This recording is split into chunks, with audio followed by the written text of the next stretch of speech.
Bienvenidos a este segundo servicio de mediodía. En la mañana tuvimos también un servicio precioso. En la mañana con los hermanos estamos estudiando la Biblia libro por libro. Vamos en Romanos, un panorama muy general. Están las predicaciones, están subiéndolas al YouTube o en el Facebook. Pueden revisar lo que estamos compartiendo en el primer servicio. Y también con ustedes en el segundo servicio estamos compartiendo la predicación expositiva de la primera carta del apóstol Pablo a Timoteo. Les pido por favor que abran su Biblia. Primera de Timoteo capítulo 1, versículos del 18 al 20. Así como saludamos a toda la iglesia en este segundo servicio, también a los hermanos que están conectados en este segundo servicio, también bienvenidos a esta transmisión de la Iglesia Bíblica de Cuernavaca, Morelos.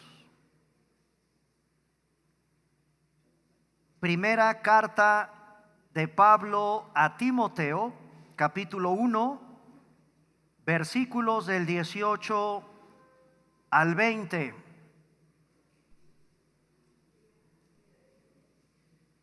Entregados a Satanás.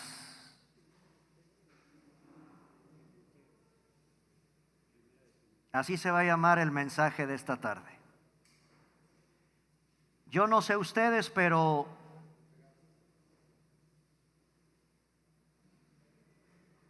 un cristiano hablando con estas palabras,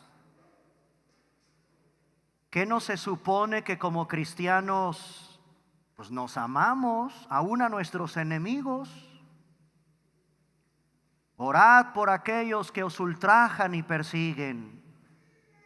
Bendecid a aquel que te maldice. ¿Y cómo ahora? Entregados a Satanás. Quiero confesarles que es uno de esos versículos muy impactantes, chocantes, pero son necesarios predicar. Esto es lo maravilloso de la predicación expositiva.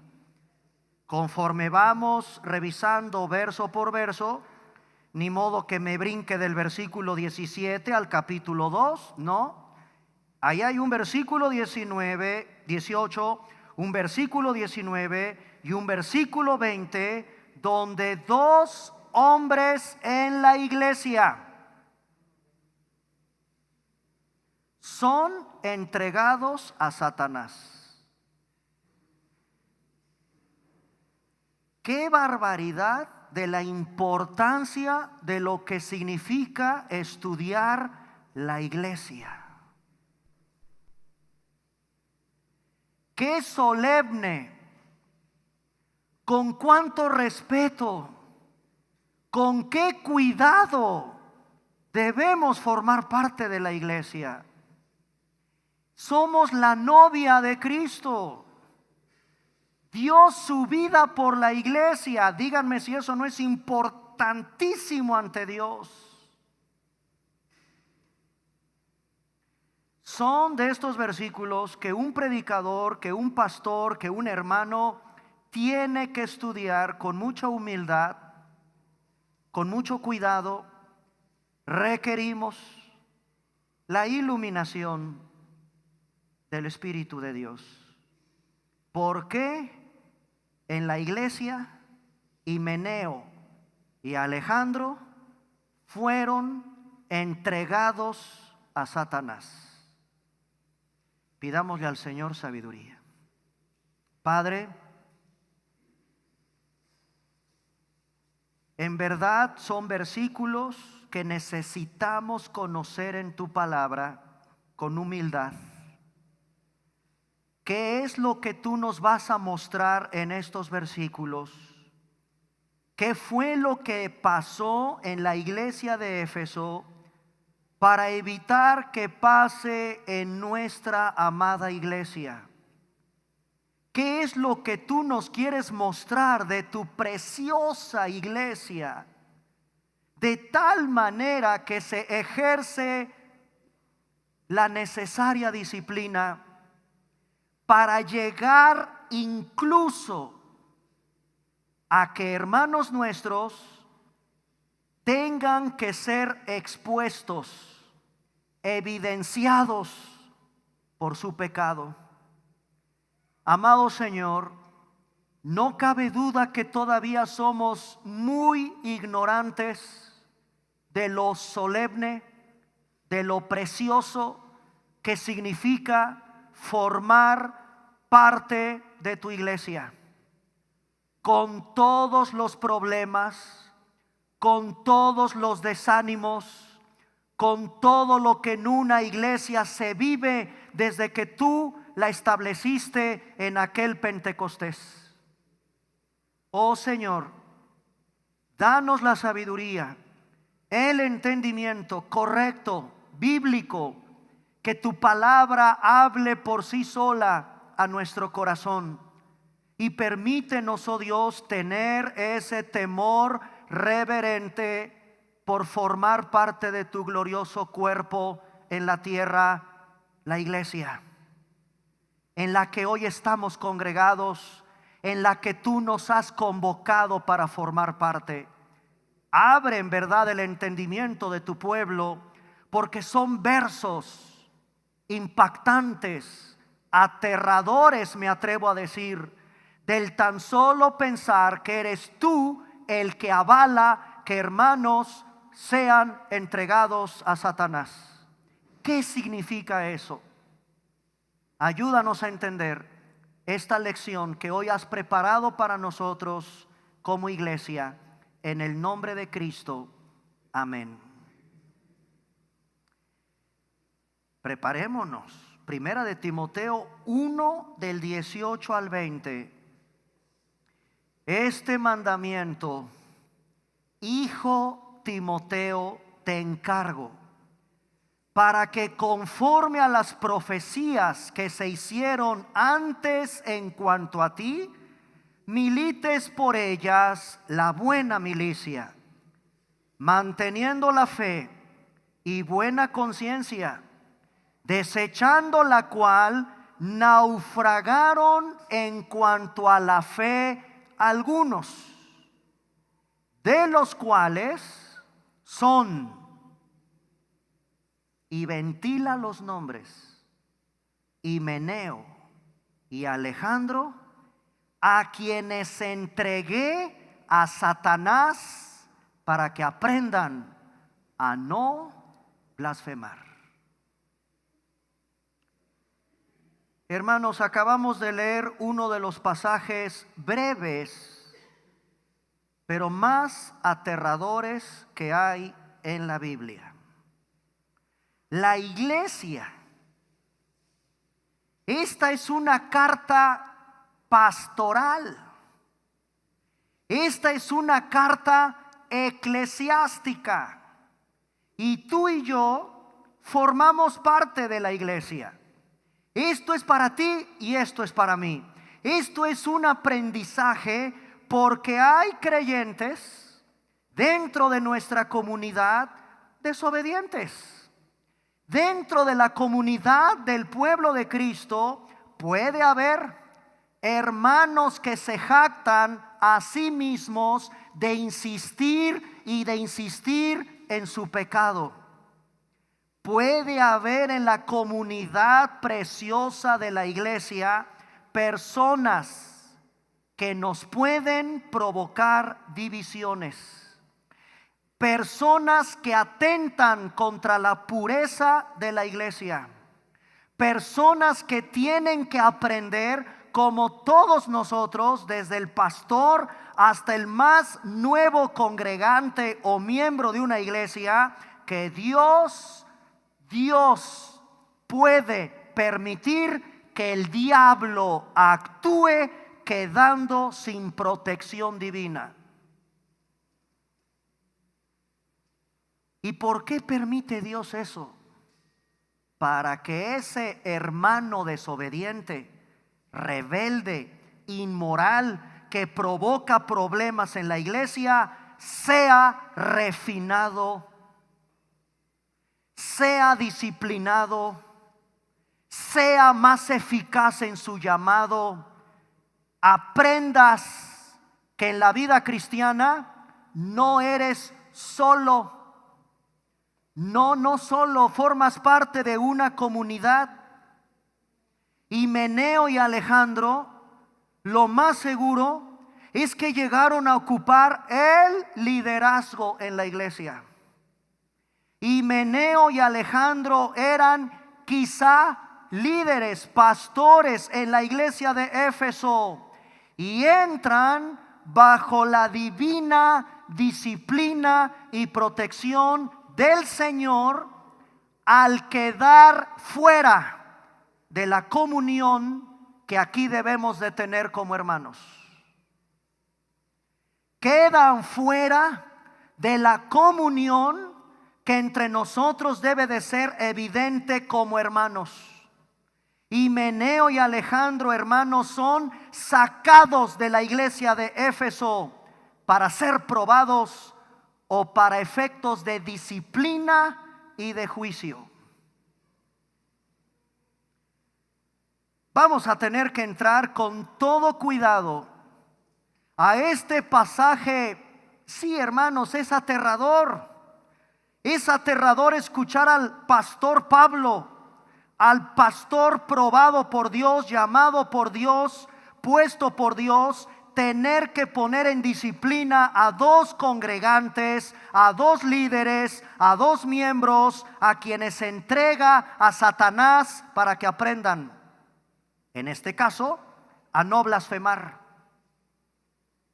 Este es un pasaje que la iglesia debe de entender.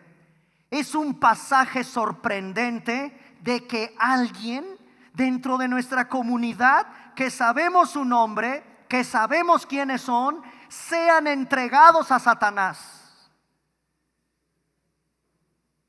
Bueno, vamos por partes.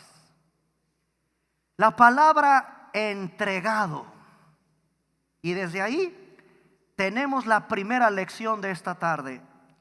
Dice Pablo, dándole el consejo, y qué barbaridad.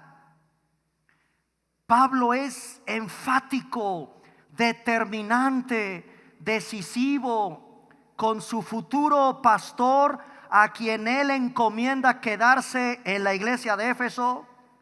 Pablo se tiene que ir de Éfeso, deja a Timoteo en Éfeso y le dice: hijo Timoteo, te encargo.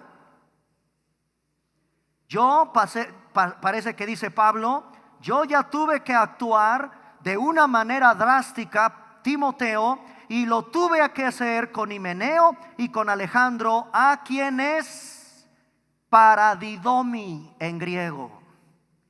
Paradidomi. ¿Qué significa entregar a Satanás? La palabra que el Espíritu Santo usa en Primera de Timoteo capítulo 1, versículo 20, cuando le encarga, le encomienda a su hijo espiritual que si alguien en la iglesia está provocando problemas, pecados no confesados, no perdonados, lo vamos a ir viendo, sea entregado. Y esta palabra en el griego, paradidomi, significa quitar las manos, quitar la protección. Hermanos, la iglesia de Cristo, la comunión de los creyentes, cuando llegamos a nuestro servicio 12:15 de la tarde, empiezan los líderes de la alabanza a empezar a ministrar todo lo que implica que hagamos como iglesia. Amados hermanos, estamos bajo la protección, la bendición, el respaldo del Señor en su iglesia. Quitar las manos es la idea de paradidomi, es la idea de abandonar, es la idea de quedar expuesto a gran peligro. es quedar expuesto a gran peligro. Quita la protección. Vean entonces lo hermoso que es formar parte en la unidad de la iglesia. Lo hermoso que es perdonar a tu hermano. Lo hermoso que es venir a cantar con el corazón y con el entendimiento al Señor. Venir a escuchar con un verdadero corazón arrepentido. Háblame, Dios, háblame.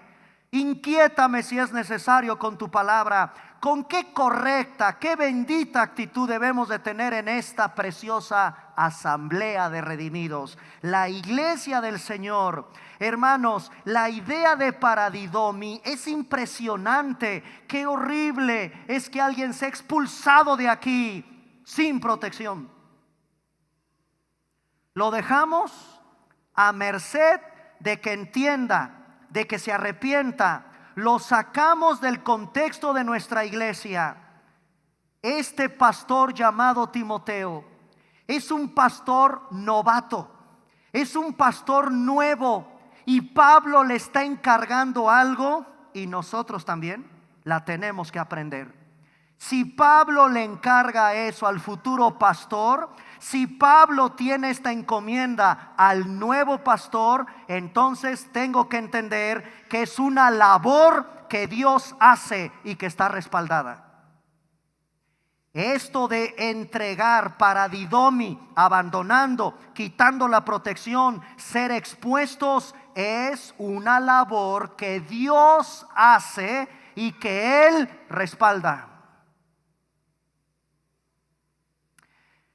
Vamos a tener que revisar, dado lo sorprendente que implica que en la Biblia, ayúdenme con este chiquito por favor, lo sorprendente que implica en la Biblia ser entregados a Satanás.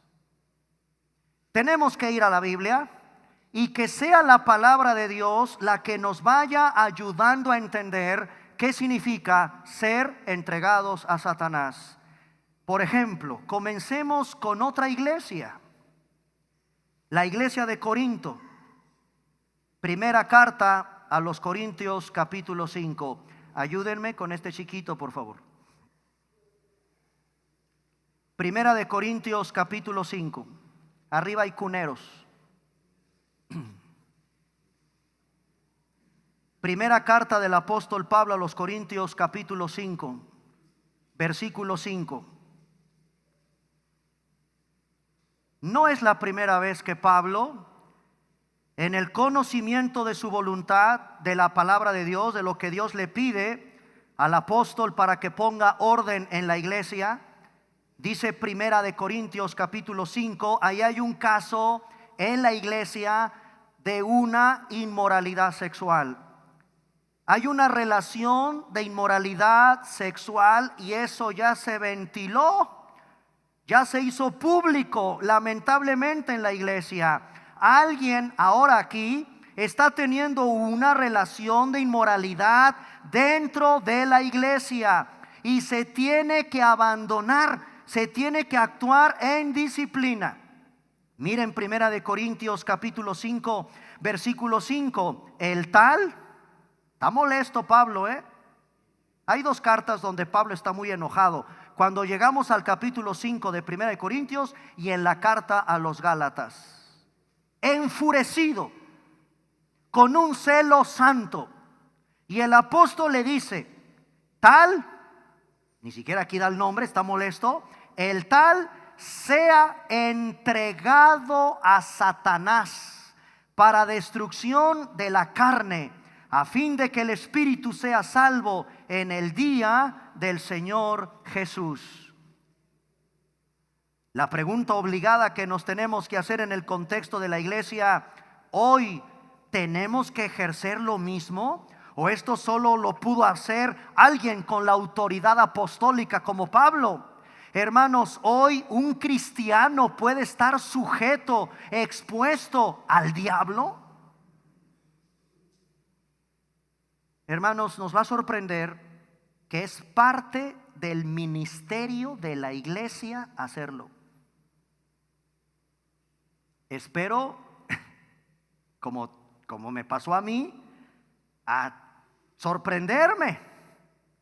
Es que tenemos una concepción que a veces aquí en la iglesia puro caramelo, puro dulce, puros hermanos con los que yo puedo sin problemas, sin problemas, sin problemas. Bueno, ¿y qué vamos a hacer cuando hay un pecado? Tenemos que actuar, lamentablemente, hermanos. Esto tenemos que aprenderlo como parte de nuestra iglesia, porque es parte del ministerio de la iglesia ejercer esta disciplina. Esta idea de ser entregado, repito, es ser abandonado. Sácalo, expúlsalo de la iglesia. Sácalo de la comunión. Sácalo, aíslalo de que tenga asociación con los santos. Ser expuesto en esta idea de paradidomi, sacado, quítenlo, aíslenlo de cualquier asociación con los santos. Jesucristo, hemos predicado en los últimos meses mucho acerca de Mateo 18. Vamos para allá otra vez. Mateo capítulo 18. Mateo capítulo 18, versículo 17. Aquí son las palabras ni más ni menos que de nuestro Señor Jesucristo en el contexto precisamente de la disciplina de la iglesia. Y Cristo en el Evangelio de Mateo capítulo 18 versículo 17, una vez que se agotan, y esto es precioso, hay un proceso de disciplina eclesiástico. Mateo capítulo 18, si quieren repasamos cuál es ese proceso para llegar a la expulsión. Ostracismo también se llama. Ostracismo. Sácalo, expúlsalo de la comunión. Qué horrible. Pero es por amor a la misma iglesia y por supuesto a la persona que tiene que estar bajo disciplina. Si tu hermano peca contra ti, capítulo 18, versículo 15, ve, repréndele estando tú y él solos.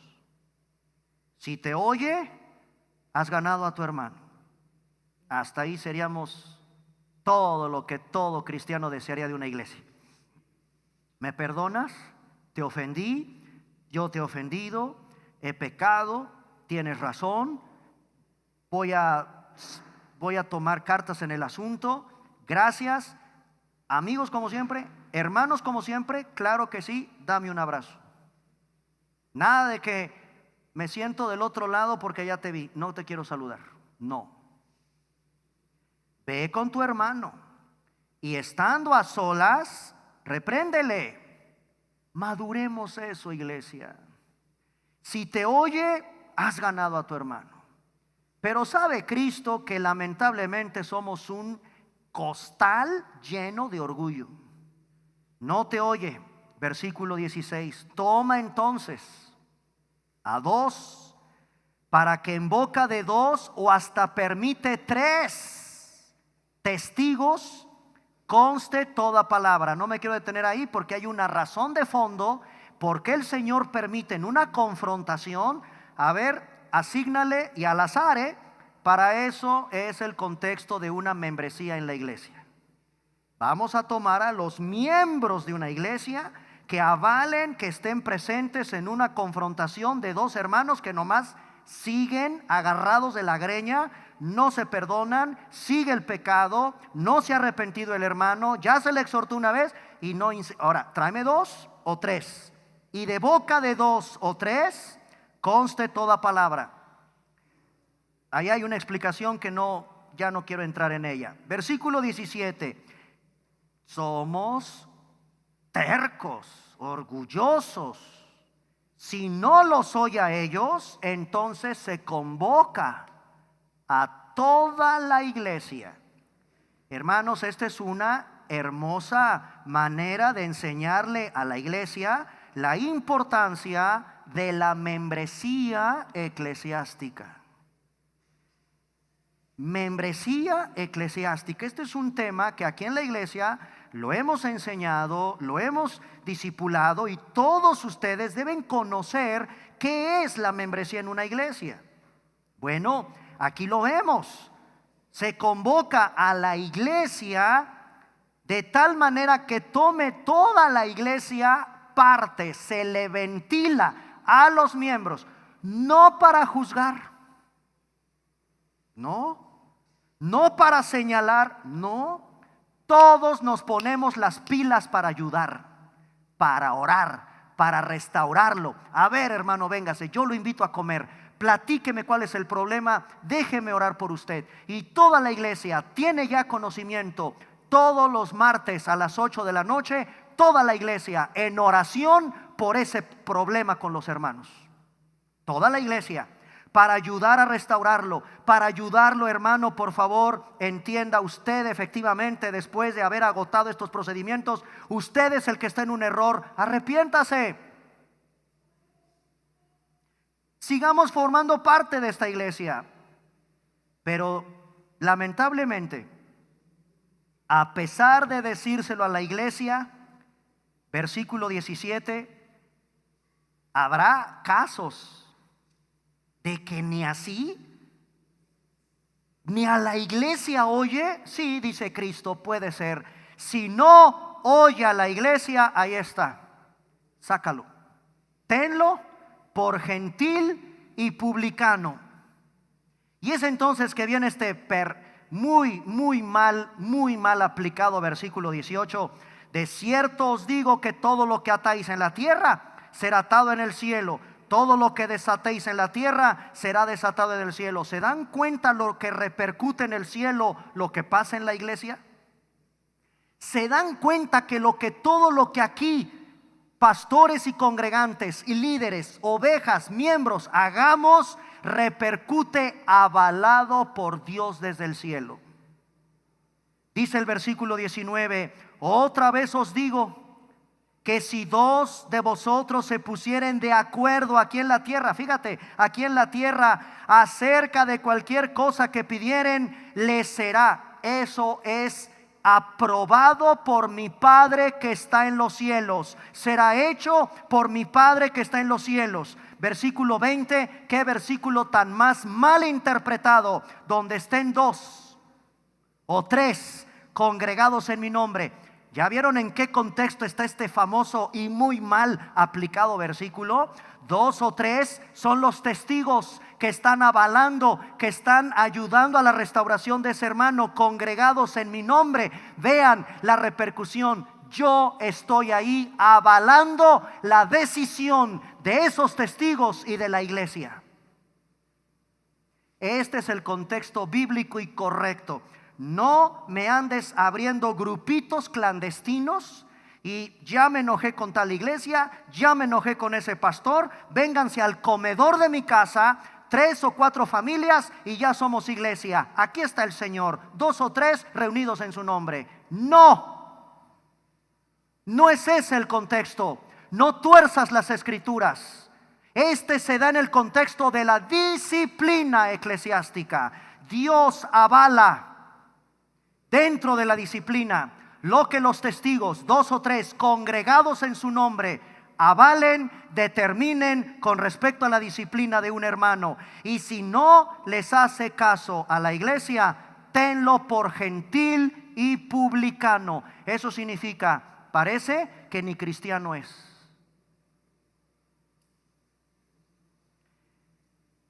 Por un pecado continuo, por un pecado no arrepentido, escuchen, que cause daño a nuestra iglesia, que cause daño al cuidado de la iglesia. Y todo esto es por amor. Es por amor a la comunión preciosa de todos, por amor a la comunión que debemos de tener, son sacados y expuestos. Hermanos, yo le pido al Señor, ayúdanos entonces, oh Dios, a entender la importancia que tú le das a tu iglesia. A tu iglesia. Ayúdame a entender lo hermoso que es el amor entre nosotros. Padre, ayúdame a entender lo hermoso que a ti te agrada el que tengamos comunión unos con otros sin tener nada en mi corazón contra mi hermano. Qué hermoso es una iglesia así. Pero aquel que atente, que dañe la unidad, la pureza de la iglesia, la doctrina, etcétera, todo lo que como iglesia tenemos que cuidar, hay que respetar los sagrados pasos que Cristo, esta es la teología que Cristo nos da, no es Pablo, no es Pedro, es Cristo, el dueño de la iglesia, el Señor absoluto de la iglesia. Él dice cómo se solucionan los problemas en su iglesia. Respetémoslos, porque la iglesia tiene un dueño, no es el pastor. Amemos nuestra iglesia. Busquemos la unidad para evitar caer en lo terrible. Sáquenlo y ténganlo por gentil y publicano. Me voy a ir ahora, para ir reflexionando todavía en este tema, hasta el libro del Génesis, capítulo 18.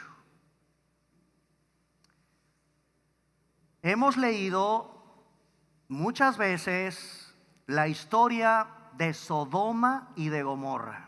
¿Se acuerdan? En Génesis capítulo 18, versículos del 26 al 32, encontramos un interesantísimo diálogo que se convirtió en una intercesión. Un hombre pecador se atreve a andarle regateando a Dios, a andarle diciendo, a ver, ¿cómo que destruyes una ciudad? ¿Qué tal si en esa ciudad? Vean la historia, capítulo 18, versículo 26. Respondió Jehová: si hallare en Sodoma, y esto fue lo que Abraham, ¿se acuerdan? La intercesión que Abraham le está diciendo cuando Dios decide destruir Sodoma y Gomorra, ciudades enteras. El pecado de esas ciudades llegaron al colmo. Y empieza Abraham de manera osada, vaya manera de, oye Señor, a ver, espérame tantito, déjame calarte, déjame ver, a ver, cómo que destruyes toda una ciudad.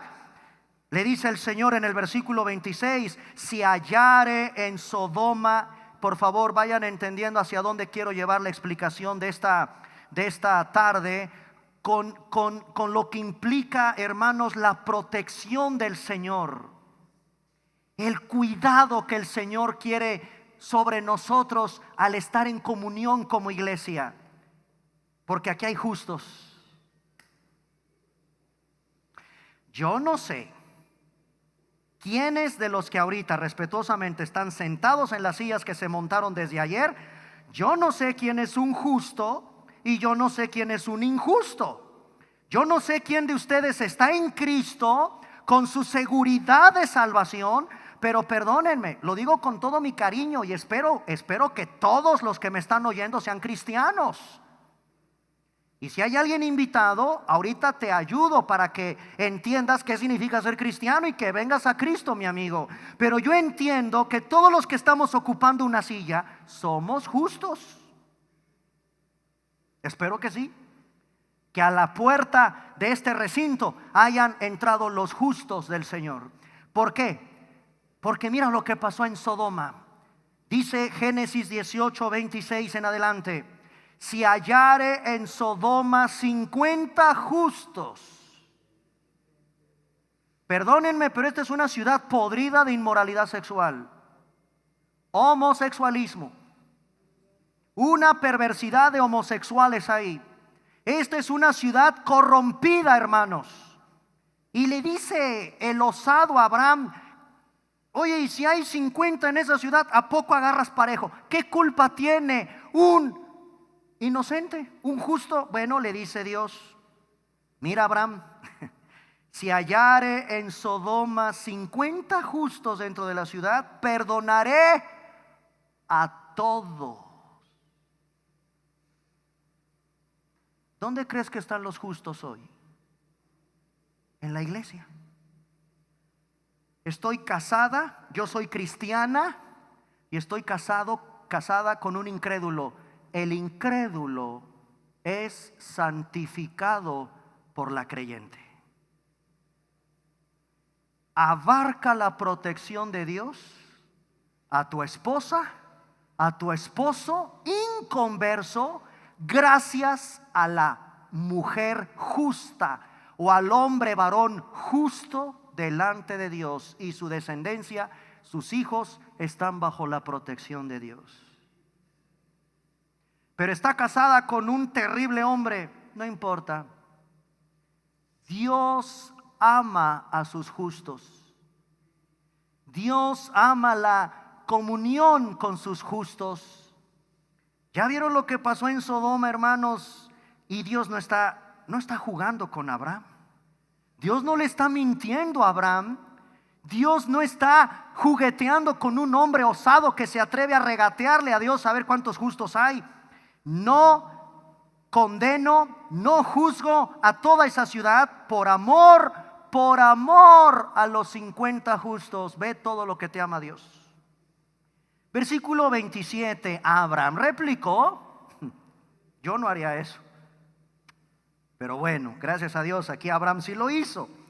Y Abraham le replicó y le dijo: aquí ahora que he comenzado a hablar a mi Señor, soy polvo y ceniza. Versículo 28, quizá faltarán de 50, y redujo 5. Si hay 5, ¿destruyes aquella ciudad por 5 justos? ¿Qué dijo Dios? No. 5 justos en toda una ciudad, Dios la hubiera perdonado. Si hubiera en ella 5 justos, si hallare 45, versículo 28, a ver, ya me estoy perdiendo, 28, quizá faltaren de 50 justos 5.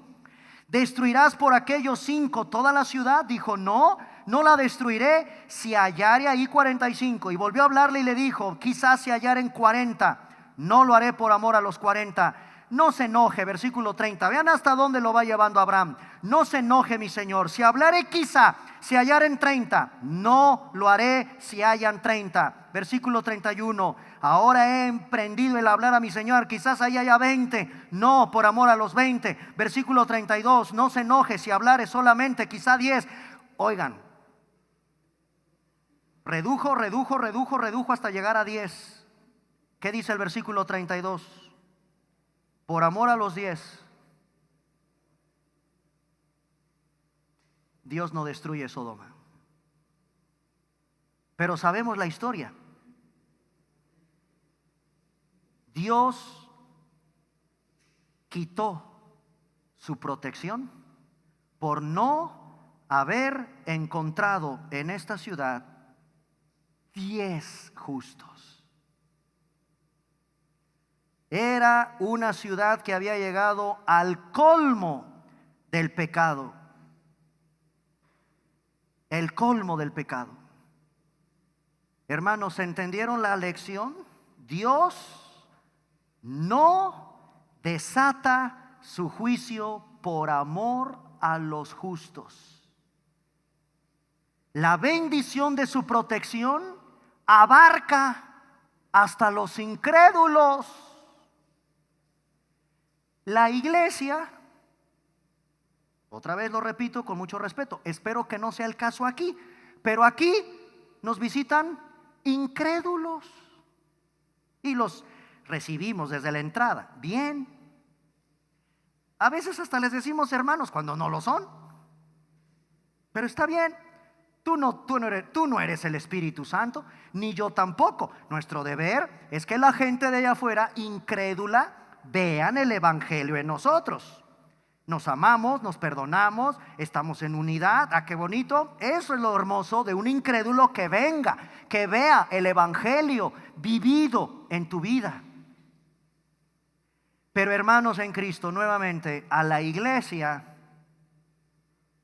como a todas las iglesias, asisten incrédulos que se asocian, se pueden asociar con nosotros. Bueno, mi querido amigo incrédulo, eres beneficiario secundario de la bendición que Dios derrama sobre esta iglesia. Eres beneficiario.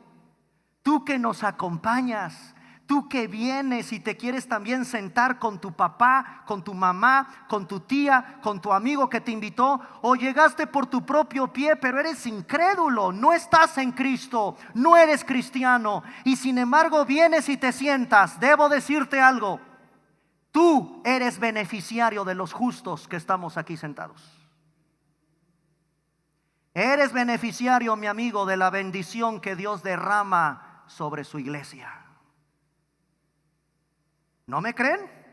Vamos a llevarlo entonces a casa. A lo mejor ahí sí me vas a creer. No me levanten la mano. Pero ¿cuántos se casan con un incrédulo? Ay, pastor, es que yo no era cristiano, es que yo no era cristiana. Está bien, ¿y ahora qué? No, pues con trabajos vengo a la iglesia, tengo muchos problemas. Primera de Corintios 7:14. Todo esto lo tengo que expresar para que vean todo lo que hay que estudiar para entender por qué Himeneo y Alejandro fuera. Primera de Corintios capítulo 7. Qué pasaje tan hermoso, tan revelador. En Primera de Corintios capítulo 7 versículo 14. Leámoslo, hermanos, en verdad, qué asombroso, qué amor tiene Dios por sus hijos, por su iglesia. En Primera de Corintios 7:14, escucha, tú hermano, hay muchos varones que me escuchan que están casados con mujeres incrédulas, y al revés, hay muchas de ustedes preciosas mujeres, hermanas, somos hermanos en Cristo. Mujer preciosa, tú estás en Cristo, pero estás casada con un hombre que hasta se burla de que estés en la iglesia. Bueno, mira lo que te dice Dios en Primera de Corintios 7:14. Porque el marido incrédulo es santificado en la mujer, y la mujer incrédula en el marido. De otra manera vuestros hijos serían inmundos, mientras que ahora son delante de Dios santos. El incrédulo es santificado por el creyente. ¿Ves cómo tú, mi amigo, si eres incrédulo, eres también beneficiario secundario de las bendiciones que hay en esta iglesia? De lo que el Señor derrama sobre los justos de esta iglesia. Vemos, hermanos, el efecto de ser alcanzados por la bendición de Dios, porque Dios derrama bendición, su gracia sobre los justos, sobre los que están en Cristo. Entonces, ser entregado a Satanás es ser sacado de esa bendición de comunión. Dios retira su mano de protección, y Dios tiene razones para hacerlo. Dios tiene razones para sacar su protección, su bendición. Dios lo hace. ¿No me creen? Vamos a Job. Ahora, claro, el diablo, bajo la poderosa soberanía de Dios, te permito, pero con límites. Qué tremenda revelación. Vean lo que pasó en una de las historias más antiguas de toda la Biblia. Esto que vamos a leer, hermanos, sucedió en el cielo. Nadie nos hubiéramos imaginado lo que pasa en los cielos. Nadie. Este hombre está aquí en la tierra, aquí como tú y yo. Este hombre está casado, Este hombre tiene hijos. Este hombre es un hombre justo. Vean Job. Sabemos un poco la historia. Y en el capítulo 1, versículo 6. Un día, y esto pasa en el cielo, Job, comprenderán, es rico, próspero, tiene a su esposa, tiene a sus preciosos hijos. Este es un hombre preocupado en casa porque sus chamacos estén en el camino del Señor, y todos los días ofrecía sacrificios. Padre, mi hijo, perdónalo. Por si mi hija, por si mi hijo, oh Dios, intercedo por mis hijos, y ofrecía diarios sacrificios al Señor por los chamacos que tenía. Este es un hombre que entiende la gravedad del pecado de sus hijos. Este hombre no lo vamos a estudiar a fondo. Hay tanta enseñanza en Job. Quiero llegar a una escena en el capítulo 1, versículo 6.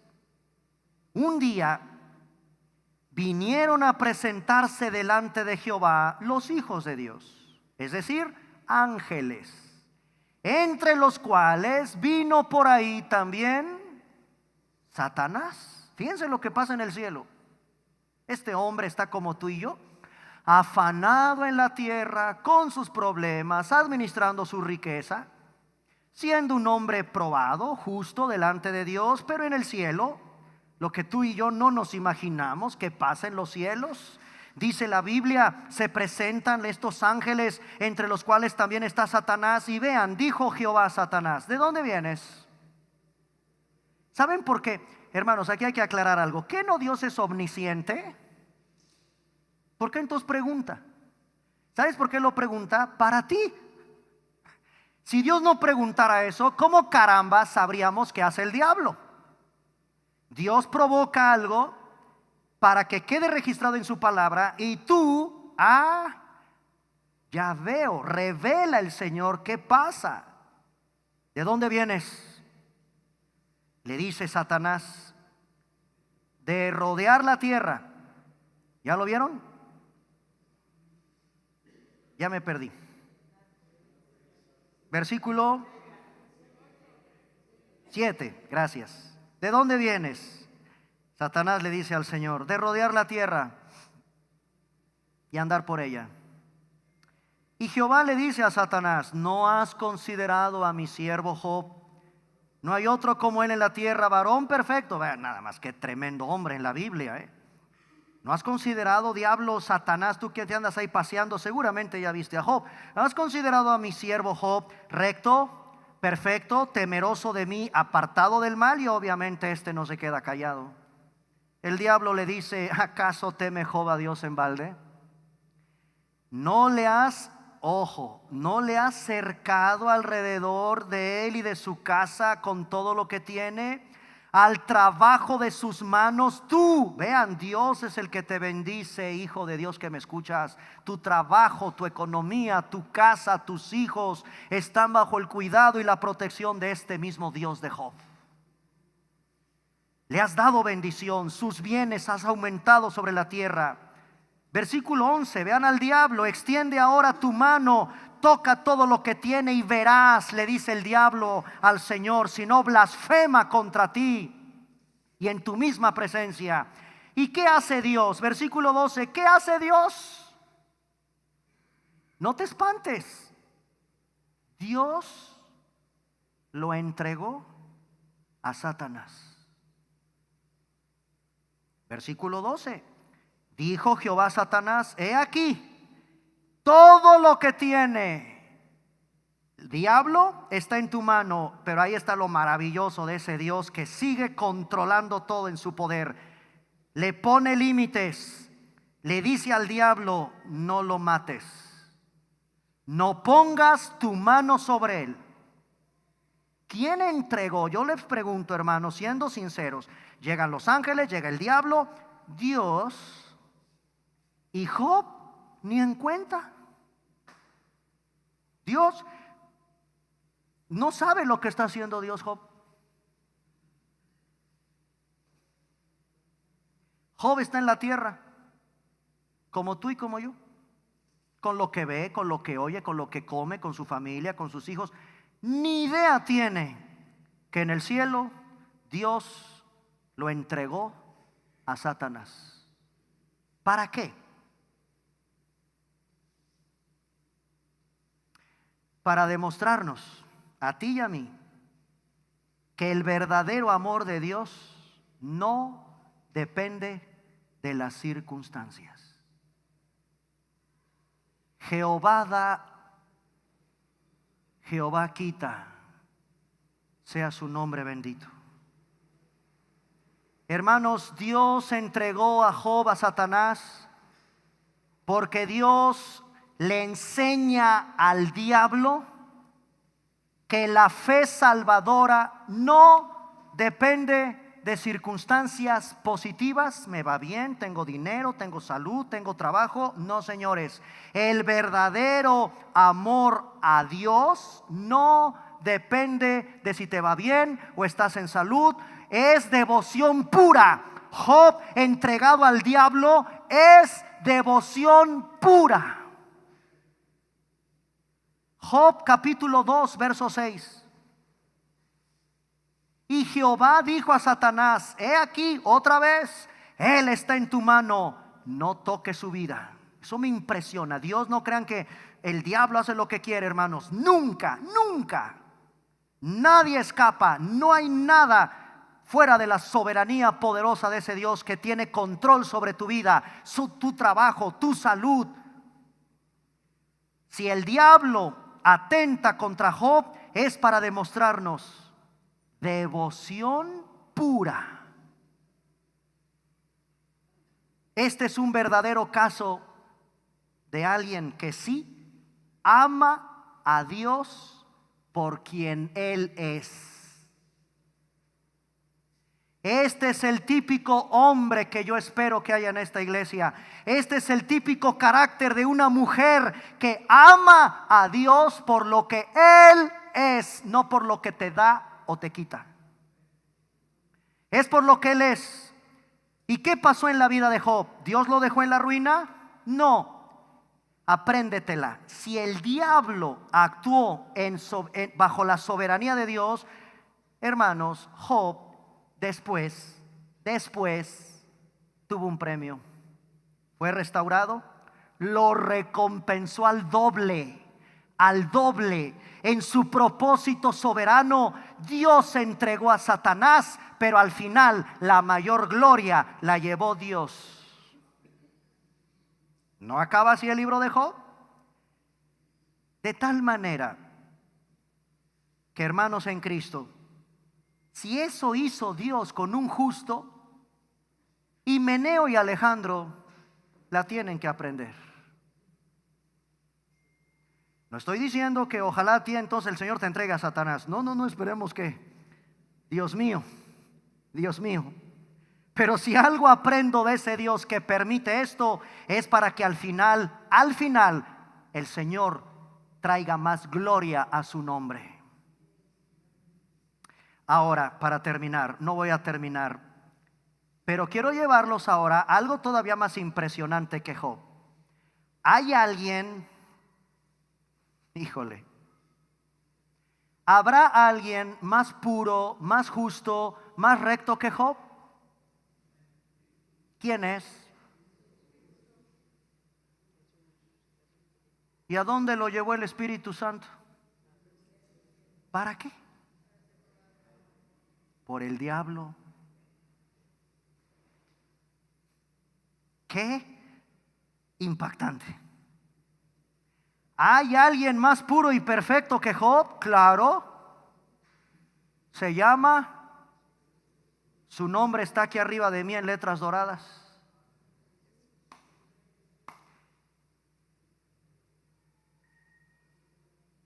Dios lo entregó al diablo. Le permitió tener Dios un encuentro con el diablo. ¿A quién? ¿Al más ruin pecador? ¿Al que no perdonó a su hermano? ¿Al que sigue guardando rencor? No. Al más perfecto, al más justo, al más santo de los santos, Jesucristo, fue llevado al desierto. Dice precioso Mateo capítulo 4, rápido, vamos a leerlo. Con esto terminamos. ¡Qué barbaridad! Yo, hermanos, les confieso, el tal se ha entregado a Satanás. No me imaginé que había que estudiar todos estos pasajes tan hermosos en la Biblia para entender lo que pasó con Himeneo y Alejandro. Vamos a Mateo capítulo 4, versículos del 1 al 2. Entonces Jesús fue llevado por el Espíritu Santo al desierto. ¿Para qué? Para ser tentado. El más santo, hermanos, el más puro, ¿qué tiene que andar haciendo con el más repugnante ser creado? El más repugnante es el diablo. Bueno, hay algo más repugnante que el diablo: el pecado.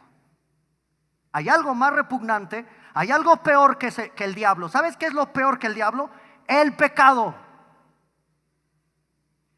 Y Cristo fue llevado por el Espíritu Santo al desierto. Ahora vean cómo lo dice el Evangelio de Marcos 1:12. Marcos, ya leímos un poco de Mateo, cómo dice Mateo, pero ahora vean cómo Marcos capítulo 1 versículo 12, qué palabra tan tremenda en Marcos capítulo 1 versículo 12. Y luego el Espíritu le impulsó. Así, hermanos, el Señor lo impulsó: te me vas al desierto para ser tentado por el diablo. Hijo, al más santo hubo una tentación. Bueno, no una. Hubo una experiencia en el Señor muy debilitante. Ayuno, no ha comido. Tentación, escúchame, tentación en tiempos de soledad. El diablo en tiempos de soledad. Jesús te entiende en esa soledad. Jesús tentado en tiempo de gran, yo le agregaría, gran soledad. No hay alimento, no hay agua, no hay discípulos, no hay amigos, no hay nadie. El diablo es un gran pirata que busca encontrar un barco que navega solitario, sin flota. El diablo, grábatelo, es un gran pirata que busca encontrar en tu vida ese típico barco que navega solo, sin tripulación, sin flota. Esto me enseña, hermanos, que un creyente aislado está sin la protección de otros.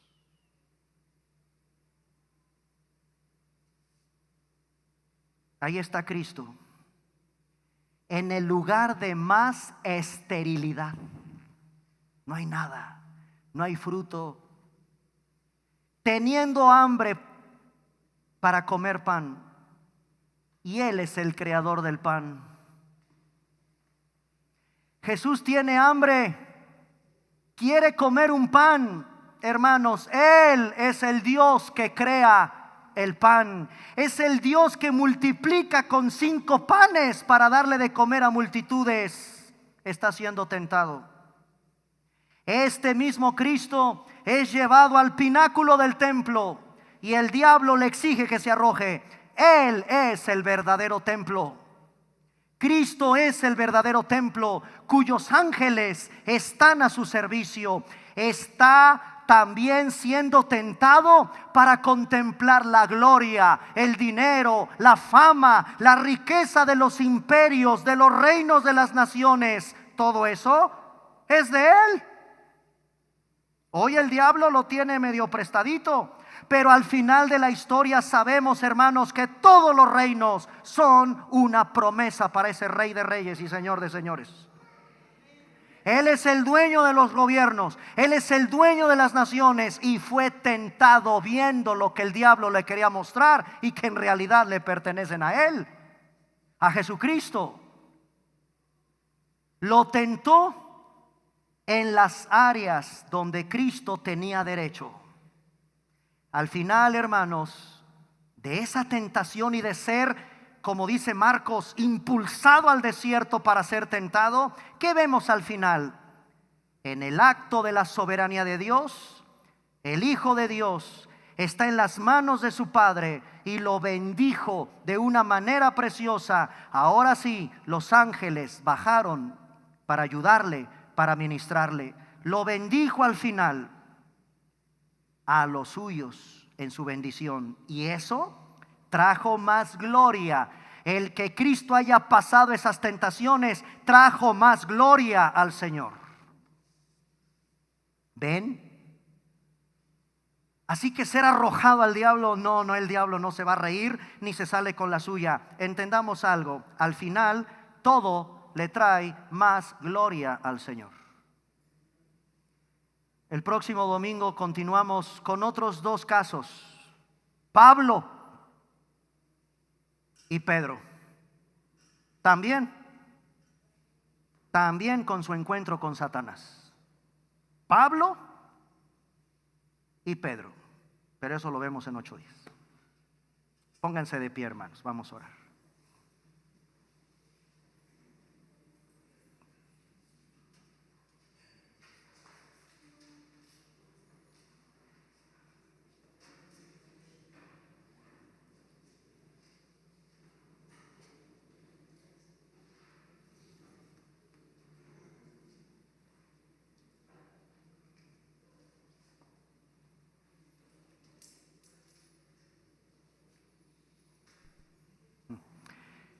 Qué importante es ir a la Biblia para entender este versículo tan aterrador. Oremos.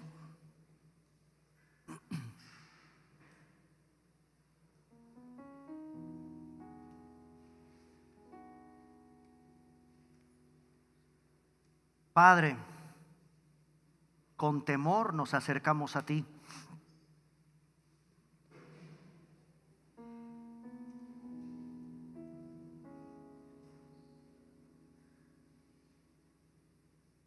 Que tu cuidado, tu bendición, tu protección esté sobre tus hijos, tus justos.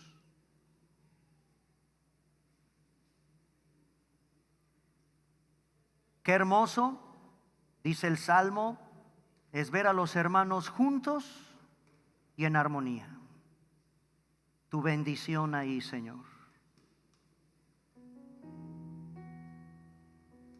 Todos pecadores, todos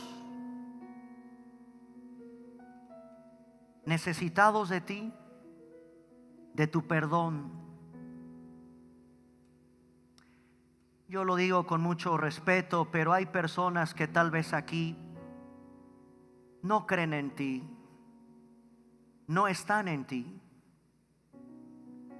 Alcánzalos, oh Dios. Abre los ojos, abre el entendimiento de aquellos que aún viven en sus delitos y pecados, sin hacer esa decisión tan hermosa de rendición a Cristo Jesús. Mi amigo, que hoy nos has visitado, quizá por primera vez o ya nos has visitado, ven a Cristo. Fuera de Él, fuera del Señor, a menos de que pertenezcas a una familia que está en Cristo, la bendición de tu papá que está en Cristo, la bendición de tu mami que está en Cristo, alcanza a tus hijos, al cónyuge que no es creyente. Cuanto más aquí, en la comunidad de los justos. Mi amigo, tú eres beneficiario de la bendición que Dios derrama sobre su iglesia. Padre, qué verdades tan asombrosas nos enseñas. Es tanto tu amor por tu iglesia que diste tu propia vida por ella. Enséñanos a ser parte de ella. Enséñanos, oh Dios, a vivir de una manera piadosa dentro de ella. Padre, gracias porque estamos aprendiendo todos juntos, empezando por el pastor que tiene que preparar estos mensajes, y estoy seguro que primero para él es un aprendizaje, y hermanos, lo es también para ti. Qué hermoso deleite es seguir conociendo, seguir indagando, seguir buscando lo importante que es formar parte de la comunión que Dios ama, que Dios bendice, la comunión entre nosotros. Que no haya entre nosotros muchos Himeneo y Alejandro. Que aprendamos a perdonar, que aprendamos a rectificar, que aprendamos a enderezar nuestra vida. Que baste, Señor, tu palabra para que nos amoneste, nos exhorte, nos anime a vivir, no de manera perfecta. Esa vida solo lo llevó Cristo, pero sí de una manera sincera, buscando cada día ser más y más parecidos a ti, más parecidos a Cristo. Qué importantes lecciones en tu palabra. Por amor, es por amor a los justos que tu juicio es detenido, Señor. Padre, oramos por el esposo incrédulo que es beneficiario de esa hermosa mujer que ora por la conversión de su marido. Oramos por esa mujer incrédula que es beneficiaria de la bendición de un hombre en casa justo. Oramos por esos hijos incrédulos que son beneficiarios por los padres que son justos. Cuánto más en el contexto de una iglesia. Amado Señor, que cuidemos la unidad, que cuidemos la pureza de tu iglesia. Gracias, Señor, porque hoy puedo estar en la comunión contigo, pero también con mis hermanos. Y si tengo algo con un hermano, perdonar, perdonar, perdonar, abrazar. Somos hermanos, hermanos en Cristo. He pecado contra ti, perdóname, ayúdame a corregir, señálame mis errores, sé un estorbo, te confieso mis debilidades. Confesemos unos a otros, alentémonos unos a otros, motivémonos unos a otros, y que permanezca la unidad en tu pueblo. Que nunca tengamos que expulsar a nadie. No, Señor, que busquemos siempre la restauración, el perdón y la reconciliación. Oramos. Gracias por esta preciosa lección que seguiremos estudiando para tener con precisión lo que en tu iglesia tú permites que suceda. Eres tú, Señor, eres tú el que nos pide cómo poner orden y disciplina en nuestra iglesia. Que así sea, que todo eso traiga gloria a tu santo nombre. En Cristo Jesús. Amén.